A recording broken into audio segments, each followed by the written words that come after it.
Depuis quelques années, j'ai une pratique non figurative.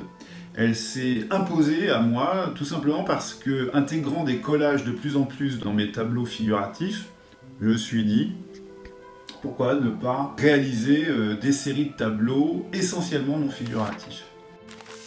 Tout débute généralement par un support, comme classiquement soit papier, soit un support de récupération. Ce support peut m'inspirer. Parfois, il y a des formes qui m'inspirent, qui me donnent envie de travailler dessus. En général, je réalise un tracé très sommaire. Il n'y a pas nécessairement d'idée derrière. Parfois, c'est juste le geste qui guide le trait. Une fois que ces traits sont réalisés, je les épaissis à l'acrylique.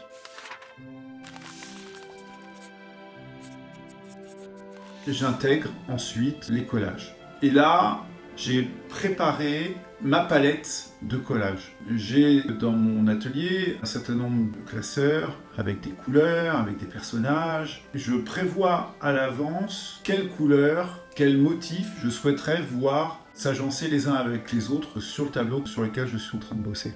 Le choix d'une couleur chaude ou d'une couleur froide se décide généralement dans l'instant. Et j'aime bien avoir des couleurs chaudes et froides qui s'intriquent les unes dans les autres. Je travaille zone par zone. Et tout doucement, le tableau prend forme. Les couleurs s'agencent les unes avec les autres. Quand j'ai terminé le collage, vient le moment d'intégrer de l'acrylique noir pour aller autour des pièces que j'ai collées. Je rentre plus ou moins à l'intérieur des motifs que j'ai collés et superposés. C'est à ce moment-là que se met en évidence une forme de fragmentation encore plus nette. Le tableau se termine quand j'ai l'impression que rajouter des éléments de fragmentation serait de trop. Il y a des tableaux où finalement sont assez peu fragmentés. Je travaille très peu avec l'acrylique noir et d'autres qui sont beaucoup plus fragmentés. Souvent ces tableaux, je les signe pas tout de suite parce que je sais jamais trop s'ils sont terminés.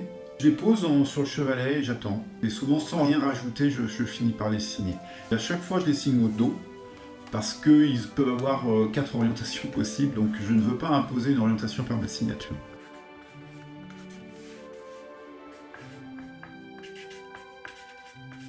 Merci d'avoir suivi ce petit exposé. N'hésitez pas à faire des commentaires si vous le désirez, liker, ça fait toujours plaisir.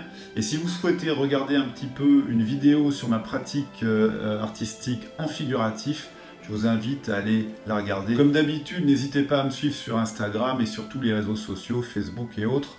Je serai ravi. Merci.